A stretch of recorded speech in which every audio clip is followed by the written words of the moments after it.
Thank you, Mr. Chairman, colleagues from the Asahi Glass Foundation, and thank you all for coming, so many people, giving up your time today. So, communicating and combating the crisis in nature, led by the twin existential threats of climate meltdown and biodiversity collapse. This is the defining imperative of our times. These are existential threats. I've been working on this problem since the 1980s, as you heard in the video. My brief for this lecture is to distill the top learnings from my experience over these years. I've done so with the aim of connecting the takeaways that I distill, turning them into a linear narrative, and that helps build a beacon for hope of the kind Rob described in his lecture, appropriate for our times, with which to end the lecture. So there have been 5 phases in my vocational life, all variously relevant to the crisis in nature. I began as an earth scientist, as you heard, on the faculty at the Royal School of Mines from 1978 to 1989. My research was on the geological history of our planet, and I often worked in Japan with Japanese geologists. Some of them I'm privileged to have in the audience today. I drilled off Japan with Japanese and international scientists on the drill ship you see in the picture, scientific drill ship, not oil drill ship, that you see in the picture, the Glomar Challenger.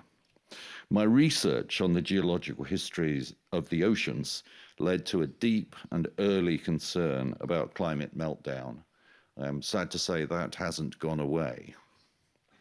I began working on climate full-time in 1989, and as such, I attended almost all the sessions of the global climate negotiations through to the Kyoto Climate Summit in 1997, where the world's governments, almost all of them, finally agreed a meaningful treaty against expectations. And we've had several of these treaties that have kept hope alive and made progress. Not enough, but progress.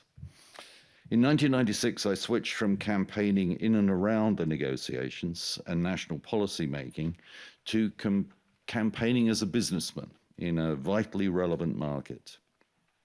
I entered the business world and set up Solar Century, a company that helped create the solar revolution and rode a rising tide of solarization in the world.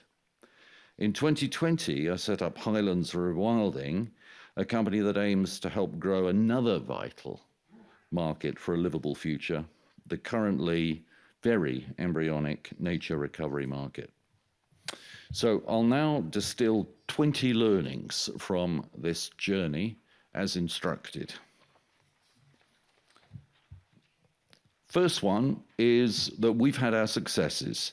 In particular, almost all the world's governments have signed nature treaties with ambitious targets.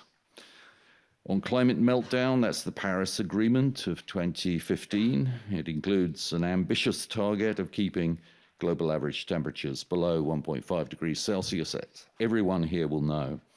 On biodiversity collapse, the Kunming-Montreal Framework of 2022, also signed by almost all the world's governments, includes ambitious goals of halting biodiversity collapse by 2030 and reversing it by 2045. However, broader developments in global society in the years since, these treaties have put brakes on action that is anyway consistent with the agreed targets for both governments and corporations. And the reasons for this slow progress are clearly visible in the world around us. And my next 2 learnings describe one of the biggest. For decades now, this is the sad truth. The oil and gas industry has been very innovative in the ways that has kept us locked into dependency on its products. It's basically conducted an increasingly malign rearguard action to defend its products. Compelling evidence for global overheating became particularly clear as far back as 1990, when the first scientific report of the Intergovernmental Panel on Climate Change was published. It's been 35 years since then, and it's become increasingly clear, both in the scientific understanding and in the increasing physical manifestations of a climate in meltdown. But this has done little or nothing to slow the oil and gas industry's innovation in the extraction of its products and the defense of its products. For example, when I was a consultant to the industry, I researched a rock called shale, funded by BP, Shell, and other companies. Before my concerns about climate crystallized, I also explored for oil and gas. At that time, shale was a source rock where the petroleum came from by cooking of the carbon. Since then, because of the development of fracking, shale has become a source rock and a reservoir rock. And so we read of shale on the front cover of Time magazine, fully 14 years after the Kyoto Protocol was signed, and sent a clear message to the oil and gas industry that it should begin an orderly retreat from fossil fuels to clean energy, that this rock, shale, could power the world. No reference whatsoever to the sabotaging of the future in so doing. So how has the oil and gas industry managed to defend its products so ruthlessly and mercilessly? They've conducted a rearguard action rooted in disinformation, not just misinformation, but disinformation, and worse, ever since the talks began in 1990. I witnessed this close to, in and around the climate negotiations between 1990 and 2000, and chronicled what I saw in a book, The Carbon War. I subsequently wrote other books that have continued to record this sad story that I've seen. Since 2000, as the science of climate change has become ever clearer for those of us who have eyes to see, the tactics of the fossil fuel rearguard have become ever more malign.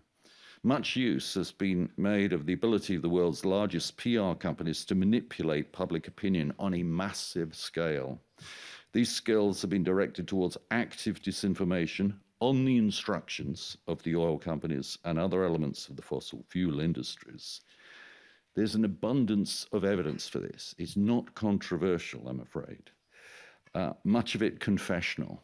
In my own case, for example, I well remember a guilt-ridden senior executive in a global PR agency working for some of the biggest oil companies who told me, quotes, "They are using black arts to try and kill you." He meant my side of the false debate the PR agencies were charged with whipping up around global warming. The fossil fuel industries have not done this in isolation, however, sadly. Many politicians have helped the fossil fuel industries continue to defend the status quo, notwithstanding the mass public anguish about climate change that is common. The use of disinformation by politicians and governments in the 21st century has become so common that many people refer to the times we live in as the post-truth world. I offer one small but depressing example to make my point. The picture shows the front page of a UK newspaper from February 2015. It refers to the solution proposed by British Prime Minister to the problem of soaring energy prices. He blames the problem on the solution. Clean energy doesn't drive high prices. It didn't in 2015. Fossil fuels and nuclear do that. Use of this kind of false meme by populists has become completely routine in the post-truth world. However, despite a constant blizzard of this kind of disinformation, many people nonetheless see the truth. Opinion polls show overwhelming support for stronger government action on climate change.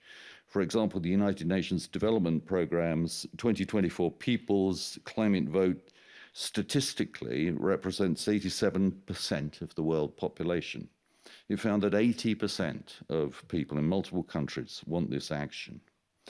This level of concern is regularly expressed in street protests, such as the International Children's Climate Strikes in recent years.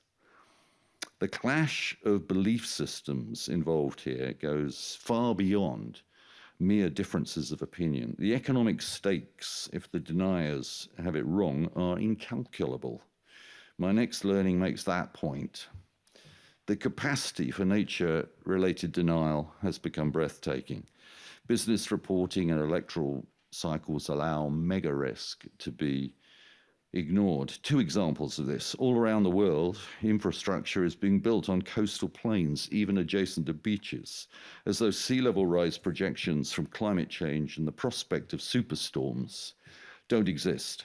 This includes installations capable of dire pollution impacts if flooded, such as oil refineries and nuclear power plants. Then there are the tipping points, the so-called tipping points that climate scientists worry about.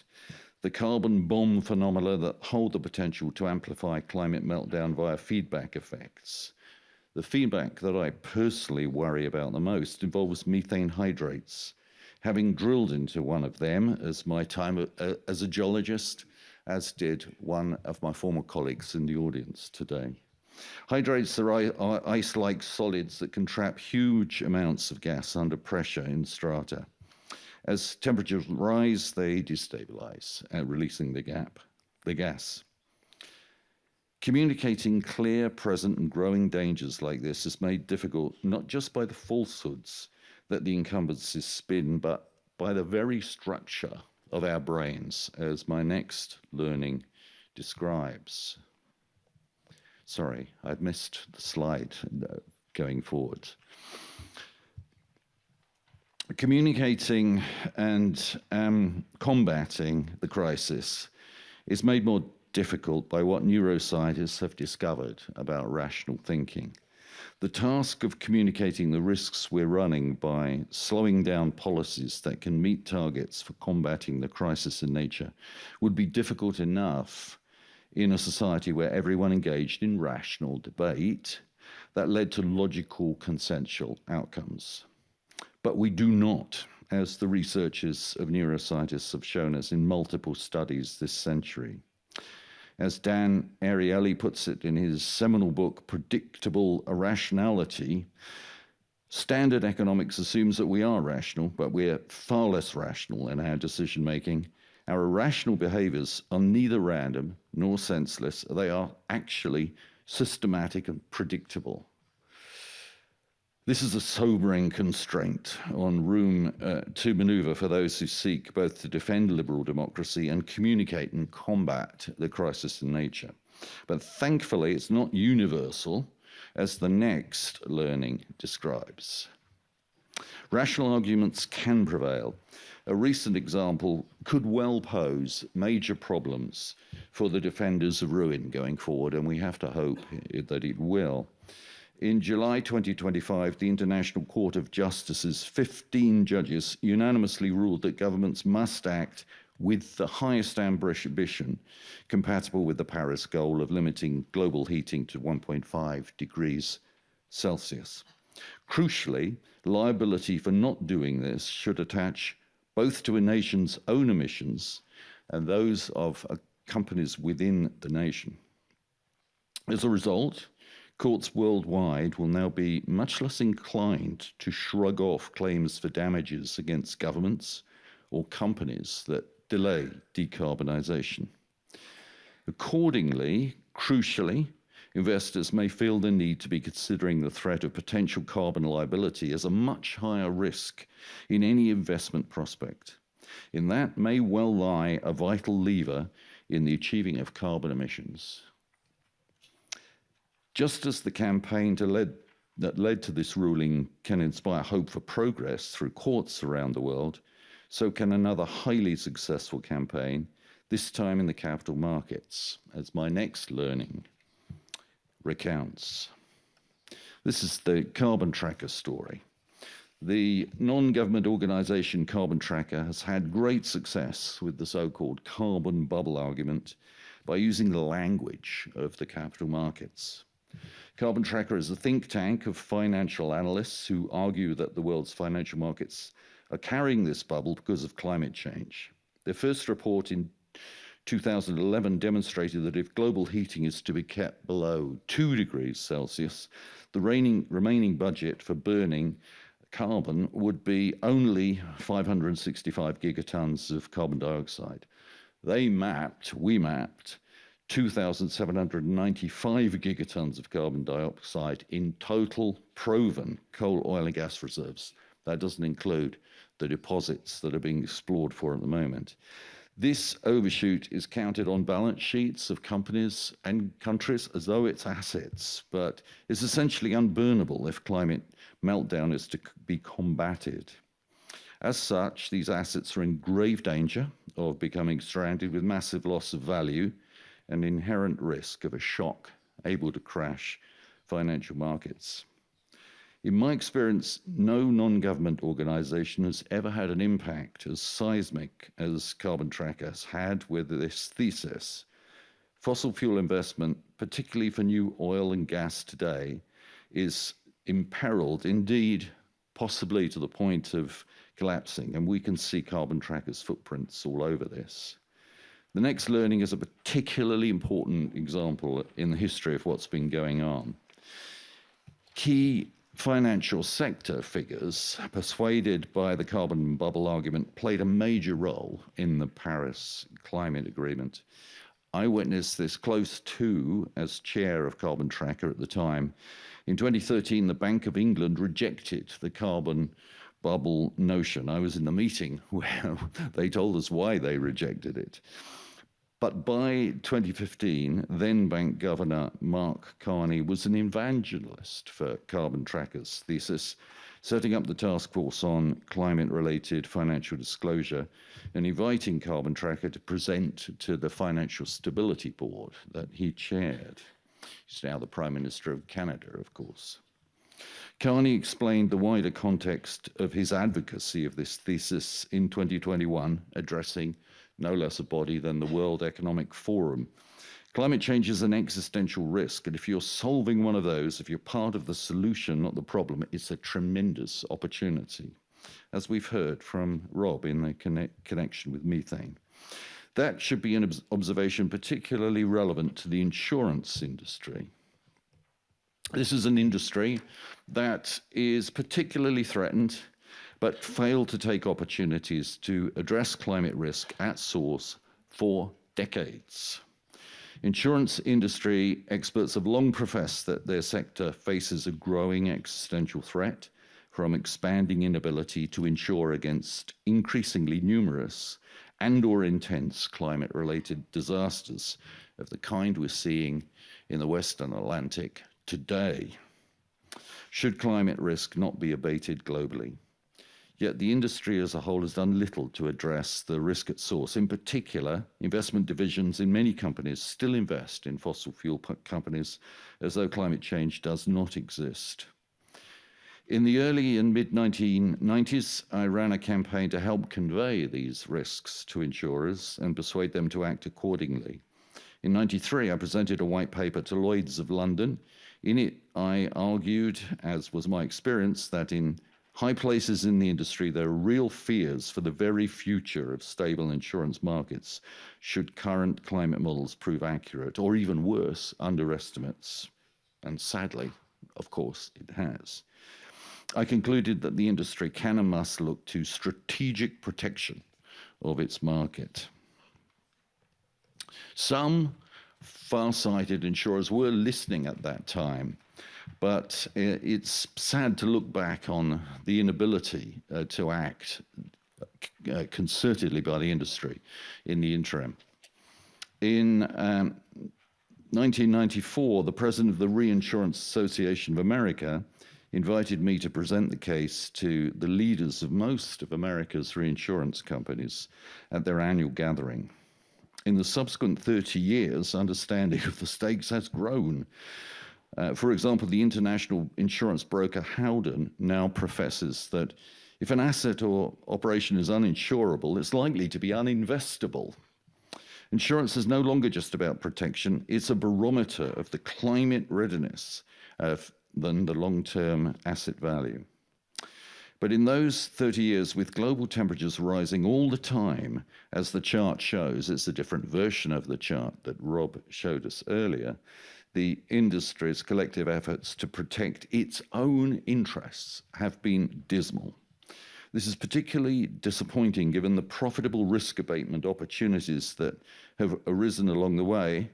And my next example is one of those. Again, one that I've seen close to. We know we're collectively capable of creating exponential markets vital to a livable future, even if they do inconveniently displace fossil fuels. And the growth of the solar photovoltaic or PV market since around 2006 is perhaps the most striking example of this.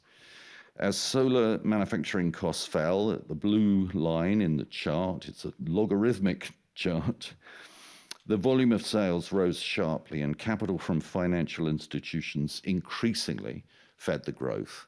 This is capitalism with a survival reflex in a market vital to a livable future. The solar company I founded in 2000, Solar Century, helped create that takeoff and also rode the wave. And you can see some of the products that we installed to the right there on domestic houses and on huge retail sheds.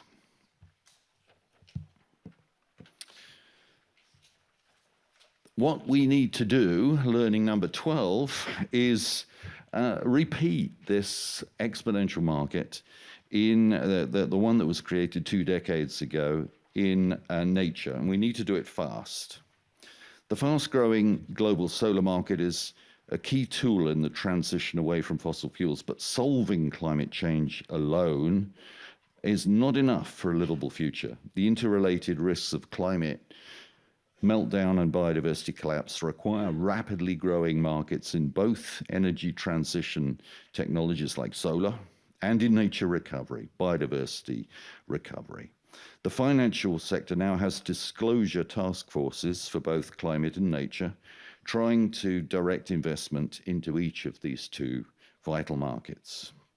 Potential investees among nature recovery developers, including the company I founded, Highlands Rewilding, are working hard to create the tipping point for the nature market. The picture on the right shows an example of how we're endeavoring to do this, expanding temperate rainforest in Scotland. This is the kind of project that financial institutions must be investing in on a national scale if governments are to have any chance of hitting the ambitious targets in the Kunming-Montreal Treaty. For this to happen, it will be obvious that governments need to be bringing in policies consistent with their treaty pledges, in Paris on climate and Montreal on biodiversity. In that regard, I need to talk about the vital role of democracy and democracies in bringing this about. The sad fact is that democracy is under growing threat, and a livable planet will not be possible without healthy democracies. My conclusion from 30 years of immersion in multilateral climate negotiations and national policy making on the environment is that democratic nations generally lead wherever progress is made. Not always, but generally. In 1941, there were only a dozen democracies. By 2000, only 8 states had never held a serious election. But then came the financial crisis caused by the excesses of rampant capitalism. Democracy has regressed in multiple countries since 2007. And accordingly, failure to protect democracy increasingly means the risk of failure to protect the planet. What has caused this evolution in our society? Worsening inequality is a major factor in the growing threat to democracy. It's fed a rising anger in society. And again, this isn't controversial. It's been measured by many studies. The World Economic Forum even recognizes this. Its Strategic Intelligence Report of June 2021 summarized the core problem: unchecked capitalism, dizzying technological change, grossly disproportionate executive play, and intensive financial globalization. The Inequality Trust, a research body, publishes reams of data that make the problem clear. For example, they plot an index of health and social problems against income inequality. In a group of 21 developed countries, Japan scores best. The USA worse, by far. The UK sits between the two. The inequality problem has implications for communication, as my next learning explains. It seems that new ways of communicating would now seem to be required if support for action on nature is to be built beyond what has been called the liberal elite. In the post-truth world, significant proportions of populations fail to recognize the existential threat that the crisis in nature poses. Worse, many view such denial as an essential element of a belief system that allows them to support rising authoritarian politics. Accordingly, there's a growing line of thought that we who seek action in the crisis in nature must change the way we communicate. And here my lecture overlaps somewhat with Rob's lecture before it.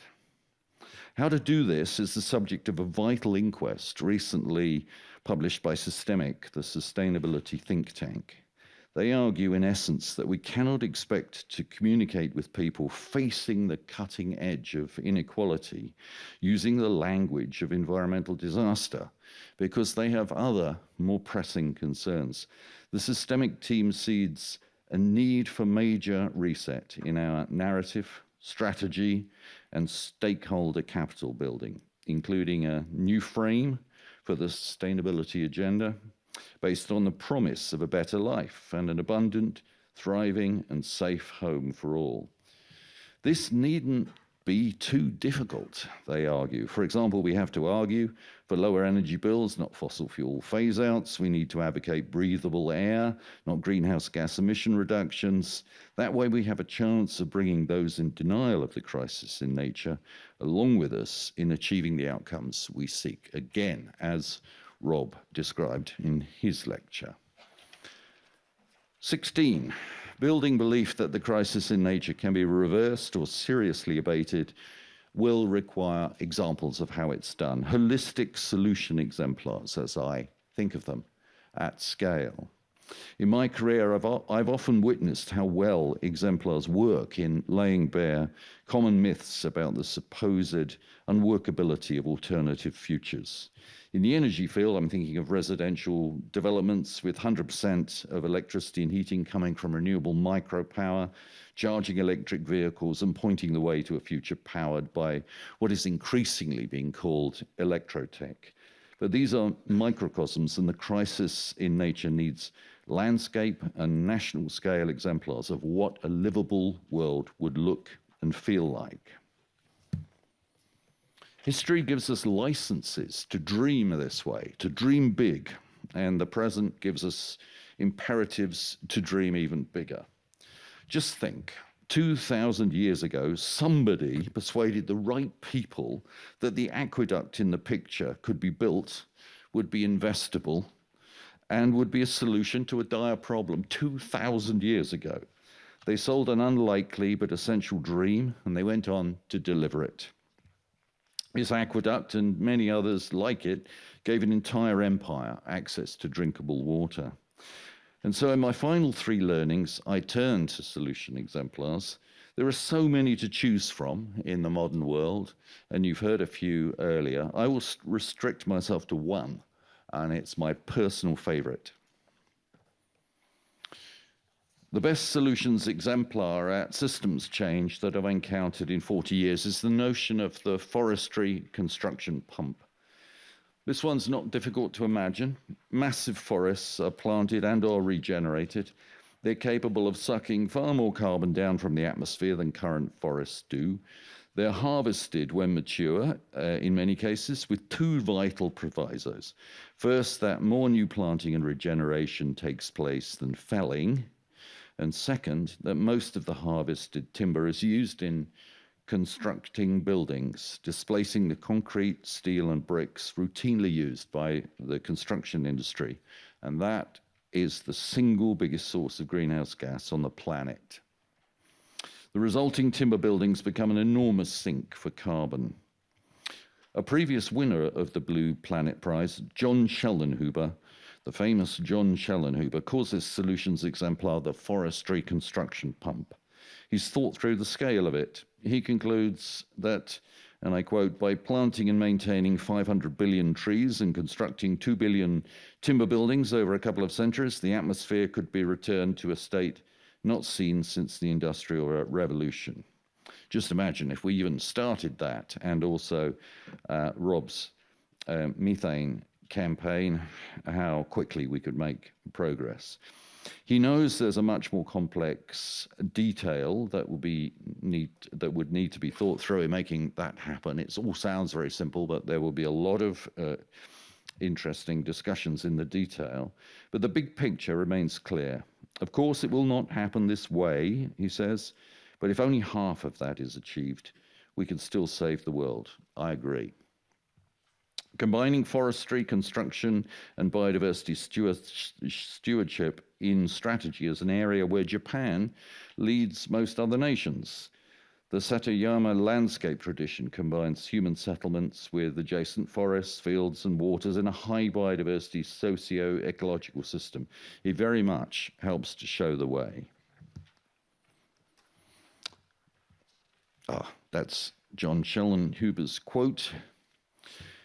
There are other reasons why this all makes sense. Many nations have housing crises, and traditional construction cannot be the answer, given that 40% of all global emissions derive from that.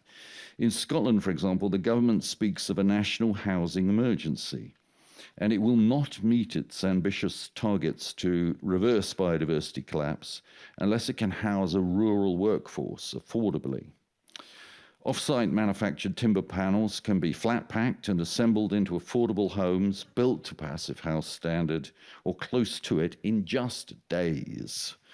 As many timber buildings as possible should reach this standard because of the benefits they bring for prosperity. Again, Japan helps show the way here with its existing timber policy tools, including public acceptance of wood, mid-rise buildings, and municipal Passive House pilots.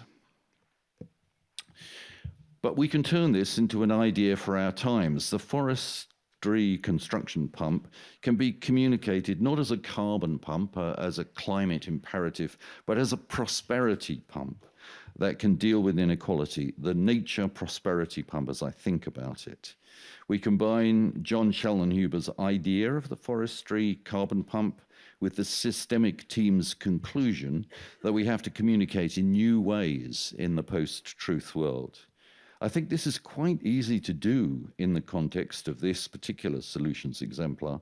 Among other things, the solution creates jobs and salaries, reviving rural economies, affordable homes in a time of national housing emergency, lower or even no energy bills in a cost of living crisis, and community income from monetized natural capital as the nature recovery market emerges from within and around the woods. It also saves spending on electricity network upkeep, horrendously expensive that, and supply. And national overdependence on oil and gas, that's the stuff that provides aggressors with the money for their weaponry. Healthcare spending because of the multiple benefits of timber and Passive House design, all this boosts prosperity significantly. So let's call it a nature prosperity pump. And if we're talking to an audience that does not want to be lectured about climate change or even hear about it, we do not even have to add that it would achieve major carbon emissions from averted conventional homes. Final learning before I conclude. How might we bring one of these nature prosperity pumps into existence? One idea is that players most threatened by the crisis in nature lead by example. So For example, a front runner or runners would create a big fund big enough to kickstart a nature recovery market, integrating timber construction, triggering wider investment and exponential growth. I think, based on my experience of what can be done with different sums of capital, that $1 billion might actually be enough to do this. So one possible combination might involve four parties investing 250 million or thereabouts each. And there are many other routes available, but this one would do the job, I think, particularly well. An insurer or a reinsurer, knowing that they face potentially being unable to operate in an uninsurable world if nothing is done. A major retailer, reliant on timber with global interests in both forest land creation and innovative timber products for homes, might be the second candidate. The third candidate might be a multinational conglomerate with multiple supply chains, including in food production, easy to think of. And then a state pension fund thrown in with obvious interests in building a profitable market vital for a livable future for people to retire into. With that vision of a collaborative strategy for survival in the business world, I come to my conclusion. The Azati Glass Foundation Environmental Doomsday Clock this year, as in previous years, shows that the world is in the gravest of danger, and that experts know this only too well. But for me, hope does live. It lies in solution exemplars like the ones I've encountered in my vocational life, and exemplars that I can realistically dream of based on those encounters, like the one I have described, and like the several that Rob described. For those interested in further detail, I describe in an annex to this presentation how a nature prosperity pump exemplar could be brought to life in one nation of 5 million people. That's the place I now live, Scotland. Thank you very much for your attention.